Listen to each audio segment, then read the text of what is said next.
Like I said, we just got back from the Las Vegas conference that Dave Feldman put on, which was incredible. He did an amazing job, just like he did last year, which was his very first year. Hard to believe the quality of the conference is so good, having only done two of them.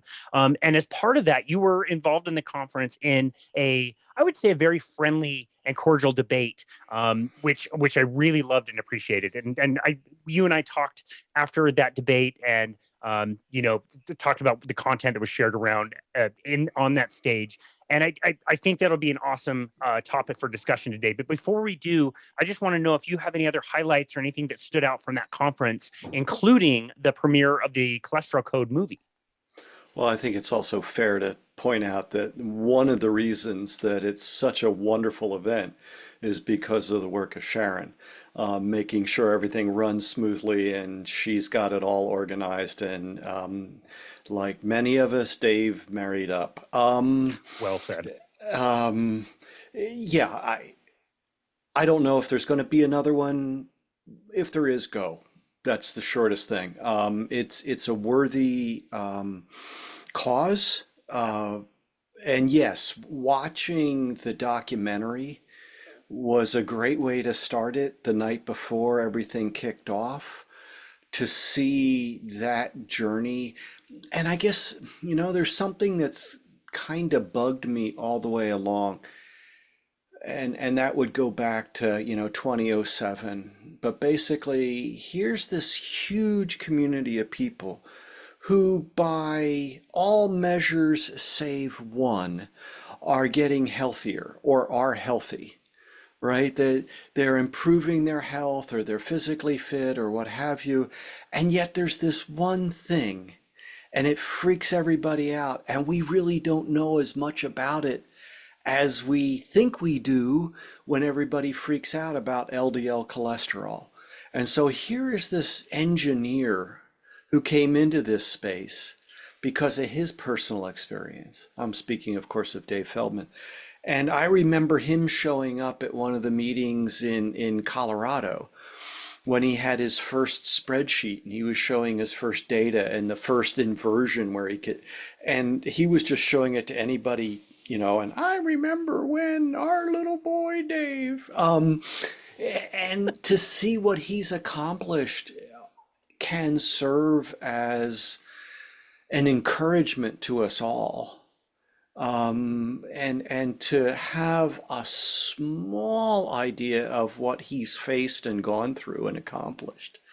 I was just pleased to be a part of it. The documentary, when it comes out, watch it. And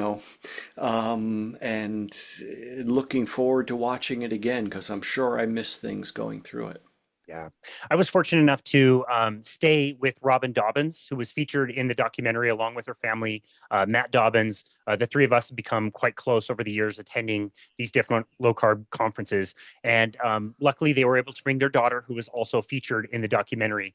And in the car ride, the Uber that we took back to our place afterwards, you could tell that the daughter felt a little bad about her response to a question where she was asked, what memories do you have of your mom as you were growing up? And she just very honestly said, I really don't have a lot of memories. And again, in the car, she was like, that came off a little harsh and was pretty rough. And we all said the same thing. Like, that was an incredibly honest moment. You could hear a pin drop in the theater when she said that. And knowing that, like, all this research about cholesterol and the impact it has on our loved ones, people we love and care about, people in your world that are doing ruminant agriculture that think they're producing a product that is bad for themselves and is bad for the people. That's a real problem. That's a big issue. And so, yeah, I can't say enough about the work of Dave Feldman and all the amazing people in our community who are crowdfunding studies, supporting him, attending these conferences, which is also a way that people can contribute. So I just so much respect for him and what he does. Yeah, I mean, certainly it's harsh but necessary for us to see how, even though it isn't something we chose, so I'm going to relate this to my experience in addiction, alcoholism. It's I know that it could be controversial. Let's just say, for purposes of the point, that you don't choose to become, but you are. And then at some point, you have to see what that has done to people. And if we're in our right thinking about it, then we can use that as leverage to keep us doing what we need to do to stay on this new path. Call it recovery, call it wellness, call it whatever. And yeah, it's not always easy to hear how this affected those close to us and many, many others. And, I'm preparing a presentation for an organization on the ethics of animal food consumption. And I'm not an ethicist, right?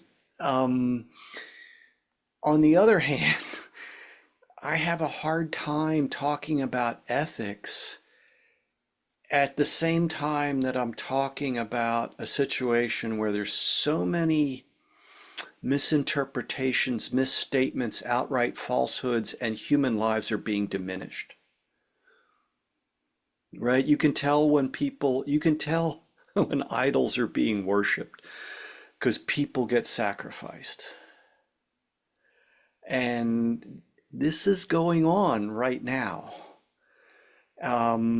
And for any number of excuses or explanations. Um, One of the things I've learned by preparing for that presentation is, ethics is a group decision. Morals is what we individually choose to do, right? But ethics are decided by the community, by the society. And I'm sure somebody could take me to task who's a philosopher, and that's not my interest or purpose. I have a site or a reference I can lean on. But it helps me understand I have no interest in, forcing somebody to change their personal decisions. On the other hand, I have very little interest in allowing a very small group of people to force their position on a much larger group of people. And when I look around the world and I see the impact of malnutrition globally, then I get interested in what we have to do to alleviate that problem. Yeah. Wow. Well, we just so much appreciate your work in the space. I came from this obviously more from the nutrition side, and probably most of the listeners came from this more in the nutrition side. And you having coming from a different background, obviously you and I have talked about your personal story before in our first episode in particular. So I'd refer anybody to go back there. But I do want to ask you what it was like back in 2007 when you had been working with ruminant agriculture for a long time, and all of a sudden this different kind of message about human nutrition came along. What was that like for you to kind of make the realization that the things that you were interested in professionally could also be something you'd be interested in personally, and you could be the one to build the bridges back and forth between these groups? Yeah, I'm not sure how much all of that came anywhere near at the same time, right? It's been an evolution over time. I can look back through the course of my career, going back even to graduate school, and remember instances where people tried to give me information I wasn't ready to receive. I mean, that goes back to an emeritus professor in the early 80s who was trying to say, you know, and this was an animal nutritionist, and he was trying to say, these dietary guidelines aren't that well sourced and founded, and he did it in the way that he felt he could within the setting he was in, and of course we disregarded him because he was emeritus, he should have retired, blah blah blah. And I owe him amends, which I can't make in person, so I'll try to do it, by paying it forward. When we get to 2008 and I read Good Calories, Bad Calories for the first time, and I realize just what took place over that period that's described of how we came to believe one thing and changed to another thing, and what that change was based, I got mad. I got angry. Good. In large part, I guess, because of the feeling, well, nobody likes to be deceived, but also because it felt like the people, the industry, the colleagues that, I'd been trained to serve or who had trained me had been unfairly accused of being a health hazard. And so after I got over the anger, I just said, okay, well, what can I do to help spread the message, one, of metabolic health, right? And more people need to hear of the possibility to achieve drug-free remission from any number of conditions. I just had a conversation where I believe, let me see if I can get to that, because it was kind of, the numbers are pretty striking. 40 conditions, 4,800 peer-reviewed articles. Oh, really? Okay. So I can't think of any approach that would have a more profound impact on public welfare and Wow. the flourishing of our brothers and sisters around the world. Um, and so over time, I realized back in 2010 that I could show up at metabolic health conferences and obesity conferences, and I knew things that professionals who were attending there did not know on both sides of this bridge. Like I was quoting back then, I quoted someone what Gary Taubes was going to say in his two lectures that were coming up. And 3 days later, when he said from the stage, word for word, what I had told this person he was going to say 3 days earlier, they turned around and looked at me. It's like, it's okay.